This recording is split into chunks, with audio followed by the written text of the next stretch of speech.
तफसीली अहवाल बताएंगे जो दहशतगर्दी के मुकदमे में मुलजिम इमरान खान के इंसदादी दहशतगर्दी की अदालत में पेशी का किस तरह से इमरान खान साहब को एक बड़ा जिसे कहते हैं ना एक्स्ट्रा ऑर्डिनरी हम कुछ देखते हैं माहौल उनके लिए अदालत में होता है। ज़रा आज उस पर भी ज़रा डिटेल बताएंगे आपको, और ये भी आपको बताएंगे कि आज कमरा अदालत में क्या हुआ, किस तरह से इमरान खान साहब आए, क्या बातचीत हुई।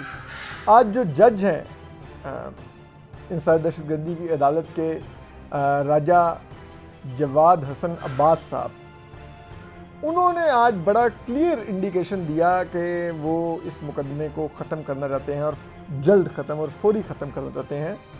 तो अब उस पर भी हम आपको बताएंगे कि वो क्यों उन्होंने ये इंदिया दिया, और कुछ उन्होंने ऐसे सवालात उठाए केस के मेरिट से मुतल्लिक जो बड़े जिसे कहते हैं ना उनका जो उससे माइंड उनका एपरेंटली बज़ाहिर डिस्क्लोज़ होता है कि वो क्या करने जा रहे हैं इस मुकदमे के साथ। वो बड़ा दिलचस्प है, वो हम आपको बताएंगे वो सब कुछ। और जो इमरान खान साहब के वकील थे सीनियर वकील हैं बाबर अवान साहब, उनके साथ और उनका किस तरह का था बिहेवियर, जबकि उसके मुकाबले में जो पुलिस के जो प्रोसिक्यूटर थे, पुलिस के जो वकील थे नवीद हुसैन साहब, उनसे उन्होंने किस तरह के सवालात किए और क्या उनका रवैया था। ये बड़ा दिलचस्प है, हम आपको ये सब कुछ आज बताएंगे। तो आज हम आपको बता देंगे सुबह तकरीबन हमें पता चला था कि खान साहब शायद 10 बजे के करीब आएंगे। तो मैं घर से तैयार हुआ, निकल गया, वहाँ पर पहुँचा। एज़ यूजुअल जिस दिन भी इमरान खान साहब ने अदालत में पेश होना होता है उस दिन गैर मामूली सिक्योरिटी होती है। इस्लामाबाद हाई कोर्ट भी जा रहे थे तो चारों तरफ से इस्लामाबाद हाई कोर्ट की मैंने एक ही दफ़ा सारी सड़कें बंद होती देखी हैं। वो इमरान खान साहब की कल जो तौहीन अदालत की पेशी थी, आज इंसदादी दहशतगर्दी की अदालत की पेशी थी। पिछली दफ़ा की तरह आज भी सारी सड़कें बंद थी और दूर दूर तक सड़कें बंद थी। आपको बड़ी मुश्किल से घूम फिर के आके कहीं गाड़ी पार्क करके फिर पैदल वॉक करके जाना पड़ता है। उसमें पुलिस वाले रास्ते में आपको रोकेंगे, आपको मुश्किल होगी, पेश आएगी। आप खैर क्रॉस करके पहुँचे, हम एज़ यूजुअल अपना तारुफ करवाते कि भाई सहाफ़ी हैं। फिर उधर जो कोर्ट का कम्प्लेक्स है उसका जो मेन गेट है बाहर, उसकी एंट्रेंस पे फिर दोबारा वो पुलिस वाले और जो एफसी के एहलकार थे वो नहीं अंदर जाने जा रहे थे। वहाँ फिर एक नए सिर से एक छोटी सी बहस हुई और फिर उसके बाद उन्होंने अलाउ किया। वहाँ पर वो खड़े हुए थे डॉन न्यूज़ के कैमरामैन हैं काशिफ उबासी, उन्होंने भी पुलिस वालों को कहा कि यार क्या कर रहे हो। तो फिर वो खैर उसी तरह से बहसें करते अंदर दाखिल हुए।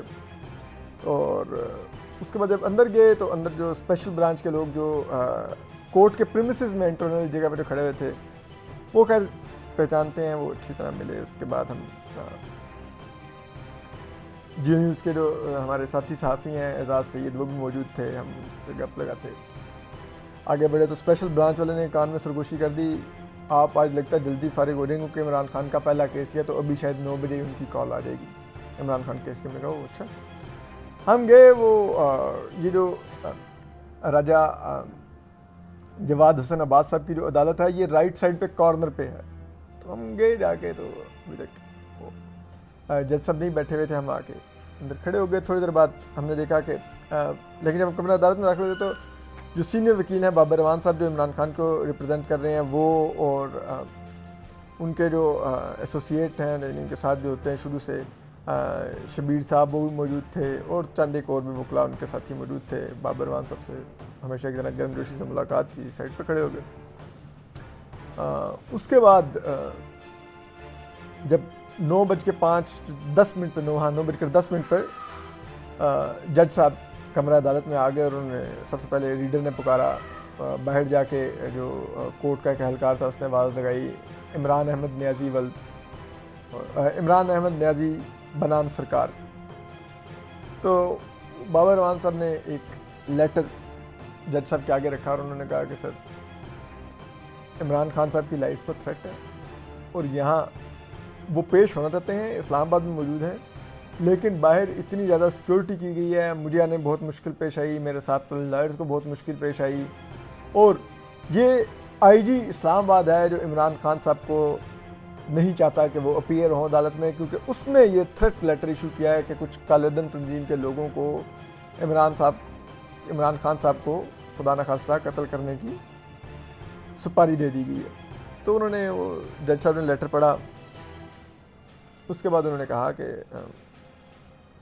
लेकिन अब बेल का मैटर है तो एक्यूज़ की मौजूदगी के बगैर तो नहीं हो सकती बेल।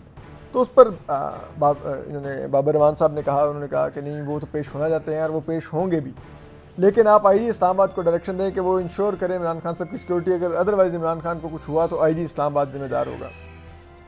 और अब ये जब सब मुकालमा हो रहा था तो हमारे जहन में कल की जो सेनेट की कमेटी बराए दाखिला है उसमें पेश किए गए अदाद-ओ-शुमार हमारे जहन में चलना शुरू हो गए कि वहाँ पर आईजी इस्लामाबाद नासिर अकबर साहब ने जो पेश किए हैं अदाद-ओ-शुमार, उनके मुताबिक इमरान खान साहब को Islamabad police, rangers, FC, KP police, Gilgit Baltistan police और आज़ाद कश्मीर पुलिस के 266 अफसरान और एहलकारों की ड्यूटी इमरान खान साहब की सिक्योरिटी पे 266। इसके अलावा 2 निजी सिक्योरिटी कंपनियों के भी सिक्योरिटी गार्ड्स इमरान खान साहब के साथ होते हैं। और जो सिर्फ सरकार के 266 एहलकार इमरान खान साहब के साथ हैं, उनका माहाना खर्च सरकार के खजाने से 2 करोड़ रुपया जा रहा है। अब देखिए इमरान खान साहब अपने दौर में किस किस्म की रोज जलसों में लाते थे, प्रेस कॉन्फ्रेंस में कहते थे कि देखो जाती उमरा में शहबाज शरीफ को, नवाज शरीफ को, इनके बच्चों को ये 150 ये 200 पुलिस एहलकार सिक्योरिटी मिले हुए हैं, ये क्या बादशाह हैं कि इनको सरकार के खर्च पे दे दी जाए सिक्योरिटी, और ये है वो है। अब खुद 266 सिक्योरिटी एहलकार लेके बैठे और उन सरकार के खजाने पर 2 करोड़ रुपए माहाना का बोझ बने हुए। एक्स प्राइम मिनिस्टर इतनी सिक्योरिटी का इंटाइटल्ड नहीं होता, वो इसकी शायद 10% भी सिक्योरिटी का इंटाइटल्ड नहीं होता। आपको पता है शाहिद खाकान अब्बासी साहब भी एक एक्स प्राइम मिनिस्टर हैं, इधर इस्लामाबाद में रहते हैं, एक सिक्योरिटी एहलकार नहीं ले रखा उन्होंने, जो कि वो इंटाइटल है एक्स प्राइम मिनिस्टर के तौर पर सिक्योरिटी के, नहीं ले रखा। ठीक है, और इधर इमरान खान साहब हैं, 266 एहलकार हैं, और उसके बावजूद अदालत नहीं आ रहे, कह रहे हैं मुझे सिक्योरिटी थ्रेट है। ठीक है भाई, वो एक रूटीन के सिक्योरिटी थ्रेट होता है, और वो सिक्योरिटी थ्रेट इनको जारी किया गया, इन्होंने जलसे में शिरकत कर जाना था, उसके लिए किया गया कि वहाँ पे आपकी जान को खतरा हो सकता है। इस अदालत में आने के लिए पेश भी नहीं किया गया था, इनको जलसे वो सिक्योरिटी थ्रेट जारी किया गया था। तो बहरहाल ये मौसूफ इमरान खान साहब की हालत थी। तो बहरहाल जब उन्होंने कहा तो फिर उन्होंने कहा कि नहीं वो पेश हो जाएंगे, और साथ ही उन्होंने कहा कि पुलिस ने, बाबर रहमान साहब ने कहा कि पुलिस ने कुछ नई दफात शामिल कर दी हैं मुकदमात में। तो एडिशनल जो वो जज साहब हैं राजा जवाद हसन अब्बास साहब, उन्होंने जो नवीद हुसैन है जो पुलिस के प्रोसिक्यूटर थे, उनकी तरफ देख के कहा कि पुलिस क्या हर 10 दिन बाद नई दफात शामिल करती रहेगी। तो उन्होंने कहा नहीं, तहकीकात में जो चीज़ नई आती हैं सामने तो फिर उसके बाद पुलिस तफ्तीशी का यह हक हासिल होता है कि वो नई दफात भी मुकदमे में शामिल कर सकता है। तो उन्होंने कहा अच्छा। फिर इतने बाबर रहमान साहब बोले कि इनसे पूछिए कोई दफ़ा रह तो नहीं गई जिस इमरान खान पे लगानी हो। तो जज साहब ने पूछा कि हाँ कोई दफ़ा रह गई इमरान खान पे लगाने के लिए। तो उन्होंने कहा कि नहीं, कुछ ऐसा नहीं है, हम सिर्फ वही दफ़ात लगा रहे हैं जो मुकदमे में बनती हैं। और तो उस पर जज साहब ने उनसे पूछा कि उधर जो जज साहब थे उन्होंने कुछ ऐसे सवालात किए कि जो हमारे लिए भी हैरान कुन थे कि अभी इंटरम बेल का मैटर चल रहा है, अबूरी ज़मानत का, अभी तक ज़मानत कन्फर्म भी नहीं हुई, लेकिन उस स्टेज के ऊपर जज साहब ने जो पुलिस के वकील थे उनसे कुछ केस के मेरिट के ऊपर सवाल शुरू कर दिए। और वो ऐसे मेरिट के ऊपर सवाल थे जो जाहिर करता था कि वो केस को किस नज़र से देख रहे हैं और किस तरह से वो केस को बज़ाहिर ऐसा नज़र आ रहा था कि वो उड़ा देंगे। एक तो उन्होंने कहा कि हाँ आप बताइए ना ज़रा, ये जो आपने इंसदाद दहशतगर्दी की दफ़ा लगा दी है तो आप ज़रा हमें बताएं ना कि कौन सी इमरान खान ने क्लाशनकोफ जलसे में लहराई है, कौन सी खुदकुश जैकेट पहनी हुई थी, किसको कत्ल की धमकी दी, क्या ऐसा किया, ज़रा आप बताएंगे ना। तो उस पर जो प्रोसिक्यूटर थे जो नवीद हुसैन साहब, उन्होंने जवाब दिया, उन्होंने कहा कि सर जब मेरिट पर दलाइल का वक्त आएगा तो मैं इन चीज़ों पर दलाइल दूंगा, आपको बताऊंगा इन सब चीज़ों का, लेकिन अभी बात बेल की है। तो इस पर जज साहब ने कहा कि नहीं वो बेल की है, लेकिन आप बताएं कि जो एग्रीव पर्सन है इसके अंदर जिनको धमकी दी गई है उनके आपने स्टेटमेंट्स रिकॉर्ड किए हैं। तो उन्होंने कहा कि बिल्कुल स्टेटमेंट्स उनके हैं, हम आपको देंगे जब मेरिट पर बात आएगी। अभी तो एक्यूज्ड की बेल का मैटर है, पहले तो वो तय हो ले और एक्यूज्ड अदालत में आ ले, वो तो अदालत ही नहीं आ रहा। इस पर जज साहब ने कहा नहीं आप बताएं ना, ये जो एग्रीव्ड है उन्होंने तो जिनको बज़ाहिर धमकी दी गई है उन्होंने तो FIR कटवाई नहीं है। ये जिसने कटवाई है FIR मजिस्ट्रेट ने, वो तो एग्रीव्ड भी नहीं है। उन्होंने कहा कि सर कानून के तहत वो कटवा सकते हैं FIR मजिस्ट्रेट साहब, और हम आपको ये एक्सप्लेन करेंगे जब मेरिट पर बात आएगी। ये दोबारा उन्होंने एक्सप्लेन किया जो प्रोसिक्यूटर थे उस पर। उन्होंने कहा कि नहीं वो कैसे कटवा सकते हैं। उन्होंने कहा वो जिम्मेदार शहरी हैं, एक जिम्मेदार अफसर हैं, उन्होंने अपनी जिम्मेदारी अदा की। जब उन्होंने देखा कि इमरान खान एक जलसे में जो जज साहिबा हैं और इस्लामाबाद पुलिस के IG और DIG को धमकियां दे रहे हैं, तो उन्होंने एक जिम्मेदार अफसर के तौर पर जाके FIR दर्ज करवा दी। तो इस पर जज साहब ने उनको टॉन्ट किया, अच्छा तो चलिए फिर आप हमें ज़रा ये भी बताइएगा कि इस जिम्मेदार अफसर ने इससे पहले कितनी FIR दर्ज करवाई हैं जो कि इंसदाद दहशतगर्दी के तहत कानून के तहत दर्ज करवाई थी। इस पर फिर प्रोसिक्यूटर नवीद हुसैन साहब ने कहा कि मैं आपको ज़रूर इस पर भी बताऊंगा, लेकिन अभी बात बेल की है और एक्यूज्ड अदालत में मौजूद भी नहीं है, पहले वो अदालत में आ जाए, बेल के आर्गूमेंट्स हो जाए, उसके बाद फिर इस मेरिट पर भी दलाइल दे दूंगा। इस पर उन्होंने कहा कि हाँ ठीक है, मैं आपसे आज अभी उन्होंने बाबर मान साहब की तरफ देख के कहा कि कितनी देर में एक्यूज्ड आएगा, यानी कि इमरान अहमद दैल साहब। तो उन्होंने कहा कि वो आ जाएंगे अभी थोड़ी देर में, बल्कि उन्होंने एक्यूज का वर्ड भी, उन्होंने क्लाइंट का वर्ड यूज़ किया जज साहब ने बाबर मान साहब से कि आपके क्लाइंट कितनी देर में आएंगे। तो उन्होंने कहा कि बस वो आज पेश हो जाते हैं, 12 बजे का टाइम रखते हैं। जज साहब ने कहा ठीक है, बस 12 बजे फिर उनको पेश कर दीजिएगा। और उन्होंने कहा ठीक है। और उसके बाद जो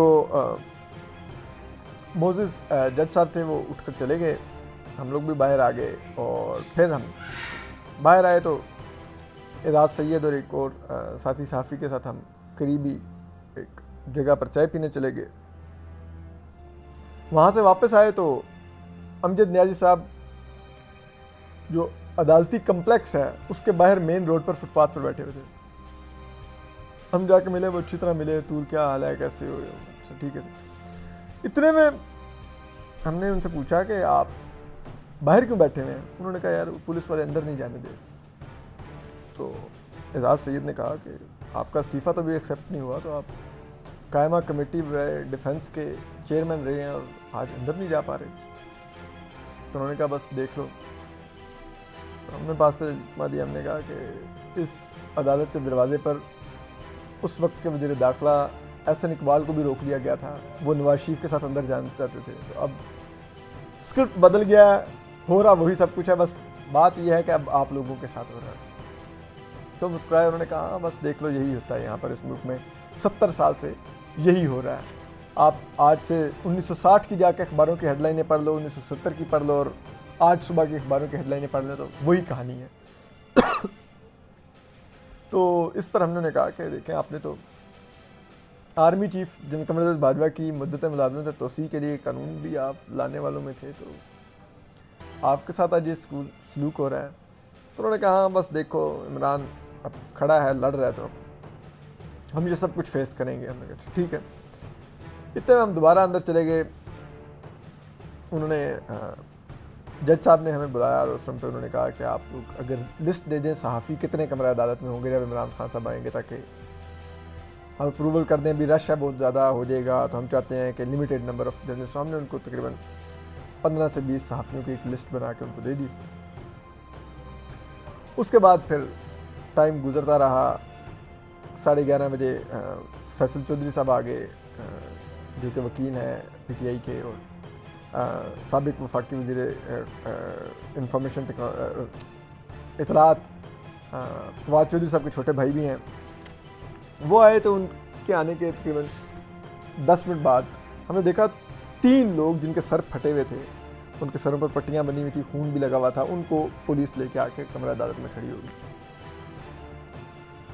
तो इस दौरान जज साहब दोबारा आके बैठे और उन्होंने पुलिस को ग्रिल करना शुरू कर दिया कि ये तो ज़ाती झगड़ा था, इसमें आपने दहशतगर्दी की दफ़ा कैसे लगा दी। फिर जब उनके जो 3 लोग पेश हुए हुए थे, मुल्ज़मान जो थे जिनको हथकड़ियाँ लगी हुई थी, उनके वकील ने जब आर्गू किया कि आप ये इंसानी दहशतगर्दी की दफ़ा ख़त्म कर दें, तो उस पर जज साहब ने कहा कि नहीं, इस्लामाबाद हाई कोर्ट का फ़ैसला मौजूद है कि जब तक पुलिस चालान नहीं पेश कर देती हम तब तक इंसानी दहशतगर्दी की दफ़ा को नहीं देख सकते। फिर जब वो पेश कर देंगे तफ्तीश करके चालान, तो फिर हम इसको देख लेंगे कि दफ़ा लगती थी कि नहीं। तो मैं सच्ची बातों से सोच रहा था कि क्या चालान पेश हो गया इंसानी दहशतगर्दी के मुकदमे में इमरान खान साहब का? क्या उसकी तफ्तीश मुकम्मल हो गई है? क्या इमरान खान साहब ने कुछ स्टेटमेंट रिकॉर्ड करवाई है? अगर ऐसा नहीं है तो भी बेल के ही स्टेज पर जज साहब तो केस के मेरिट डिस्कस करने लग गए थे, जबकि उनके लिए कहा जाता है कि जब एक दफ़ा चालान पेश हो जाएगा, तफ्तीश मुकम्मल हो जाएगी, तो फिर हम इंसानी दहशतगर्दी की दफ़ा देखेंगे। जबकि इमरान खान साहब के केस में कहा जाता है कि आप बताएं इंसानी दहशतगर्दी की जगह दफ़ा कैसे लगाई, उसके मेरिट्स पर दलाल दें ताकि मैं फ़ौरन फैसला करूँ कि ये मुकदमे का।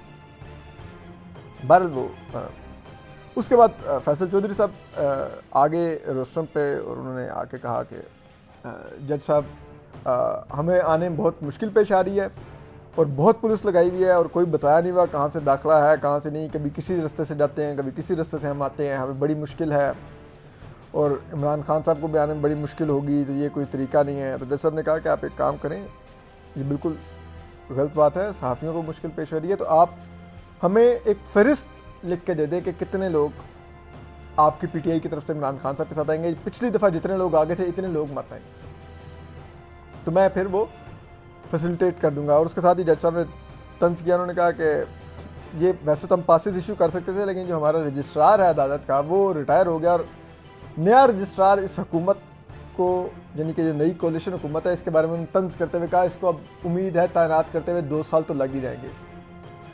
तो फैसल चौधरी साहब ने लुकमा दिया, ज़ाहिर बात है सर आपकी अदालत का रजिस्ट्रार है तो ये हुकूमत इतना टाइम तो लेगी, अपना कुछ ज़ाती काम होता तो ये फ़ौरन कर देती। तो उन्होंने कहा हाँ बिल्कुल ऐसे ही है। जज साहब ने कहा हाँ बिल्कुल ऐसे ही है, आप देखें ना, और उनको रिटायर हुए 8वां हो गए हैं और अभी तक ये हुकूमत नया रजिस्ट्रार नहीं लगा सकी। हालांकि उस 8वां में अगर देखा जाए तो पीटीआई के भी 2-3 माह बनते हैं लगाया, तो उन्होंने भी नहीं था रजिस्ट्रार। उसके बाद फैसल चौधरी साहब बैठ के वापस फिर 12 बजे के करीब इमरान खान साहब आ गए, वो उसी तरह अपने ग्लासेस लगाए हुए एंटर हुए, उनके साथ एक पूरा जत्था था, असद उमर साहब और वकला और पीटीआई के रहनुमा फैसल जावेद और अली नवाज अमान और there was a number of people जो उनके साथ आए अंदर। और फिर सच जज साहब इमरान खान साहब के आने से पहले उठ के चले गए, तो जाते हुए पीटीआई के वकला को बोल गए थे कि जब इमरान खान साहब आएंगे ना तो मुझे बुलवा लीजिएगा, यानी कि एक्यूज्ड अपनी मर्ज़ी से आएगा और फिर जज साहब को बुलवाया जाएगा कि जी आए जी, एक्यूज़ ने आपको शायद ऐसा तासुर जाता है जैसे एक्यूज़ ने आपको बुलवाया कि आए जज साहब पेश हों। तो बहरहाल उसके बाद इमरान खान साहब जब पेश हो गए तो फिर जज साहब भी आगे 1 मिनट बाद फिर उन्होंने बाबर रवान साहब ने दलाल का आगाज़ किया और उन्होंने कहा कि इनसे पुलिस से पूछें, आपने भी पूछा है मैं भी पूछ लेता हूं कि हाँ जी कोई दफ़ा रह तो नहीं की लगानी इमरान खान के ऊपर। उन्होंने कहा सर हम जब वक्त आएगा मैं जवाब दूंगा इसका, जो पुलिस के प्रोसिक्यूटर थे नवीद हुसैन साहब। उसके बाद जज साहब ने उनको पूछा जी आपने 506 भी लगा दी है, ये तो इक़दाम कत्ल की होती है, तो क्या इमरान खान ने किसी को कत्ल करने की कोशिश की है? तो उस पर प्रोसिक्यूटर ने कहा कि सर अभी बेल का मैटर है, आप बेल को सुन लें, उसके बाद जब केस के इन दफ़ात के मेरिट्स पर बात आएगी तो मैं ज़रूर दलाइल दूंगा कि ये दफ़ात क्यों लगी हैं। उसके बाद फिर जज साहब ने कहा अच्छा ठीक है। तो उन्होंने बाबर रवान साहब को कहा कि ठीक है, मैं जो दीगर दफ़ात पुलिस ने नहीं लगाई हैं उनमें भी इमरान खान साहब को ज़मानत चाहिए थी, तो मैं उसमें भी ज़मानत दे रहा हूँ इमरान खान साहब को। और अब इमरान खान साहब 12 तारीख को तक उनके मुकदमे का वो हेयरिंग एडजेंट कर रहा हूँ, और 12 तारीख को उन्होंने पुलिस के प्रोसिक्यूटर और बाबर रवान साहब को हदायत दी कि आप दोनों 12 तारीख को अपने साइड के दलाइल केस के मेरिट्स पर लेके आएँ ताकि मैं 12 तारीख को ही केस का फ़ैसला कर दूँ। यानी कि जो भी होना है इमरान खान साहब की, ये मुकदमा नहीं बनता तो इमरान खान साहब ज़्यादा ख्वार ना हो, फ़ौरन ही मैं इस मुकदमे को उड़ा दूँ और फिर इमरान खान साहब एक चैन की ज़िंदगी गुजार सकें। ये बज़ाहिर तासुर आ रहा था उनकी गुफ्तगू से।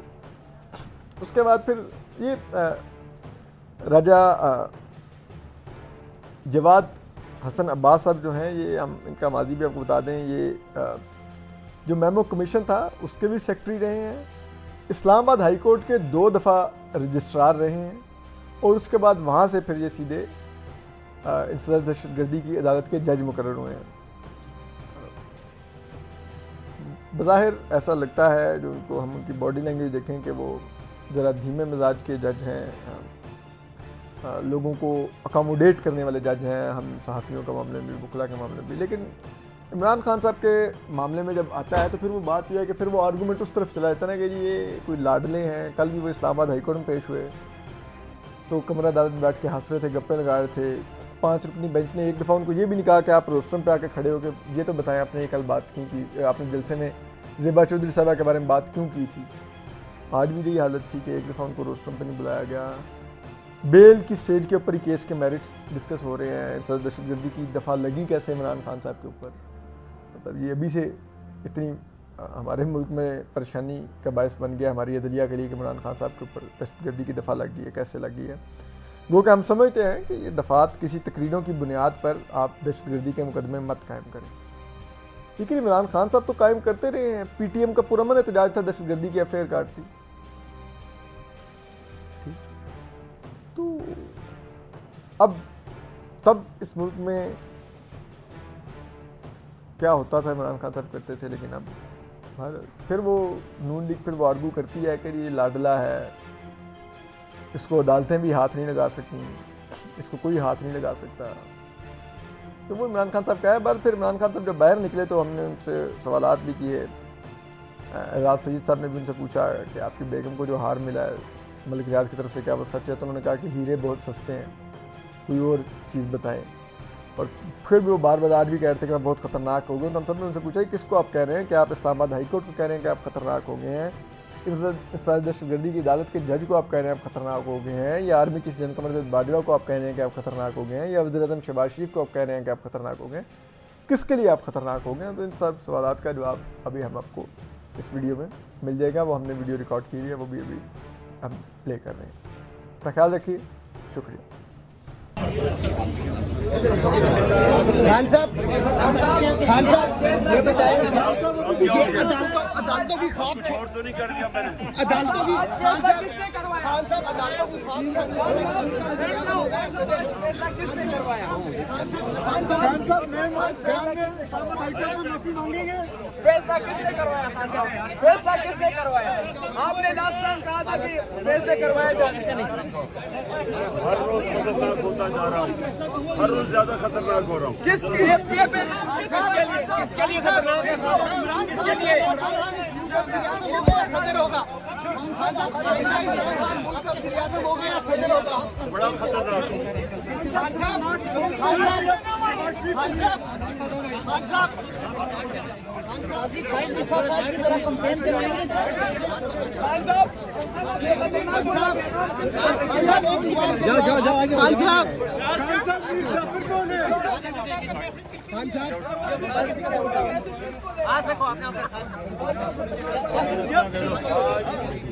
बस सुनो, आराम से भाई, आराम से आराम से करो, आराम से भाई, सेट हो जाओ। खान साहब गैर मशरूत माफी मांगेंगे। खान साहब अदालत से गैर मशरूत माफी मांगेंगे। ज़ेबा चौधरी से माफी मांगेंगे। आराम से ज़ेबा चौधरी से माफी भाई, गैप बनाओ, आगे चलो, आगे चलो, आगे हो जाओ भाई। खान साहब ये फरमाएं कि आपकी अहलिया पर इल्जाम लगा कि उसने मलिक रियाज से हीरो का हार लिया उसने हीरो का हार अच्छा क्या क्या वो झूठी थी क्या वो ऑडियो झूठी थी खान साहब क्या ऑडियो झूठी थी जेल मिलने जाएंगे खान साहब मिलने जेल जाएंगे खान साहब आपकी अहलिया पर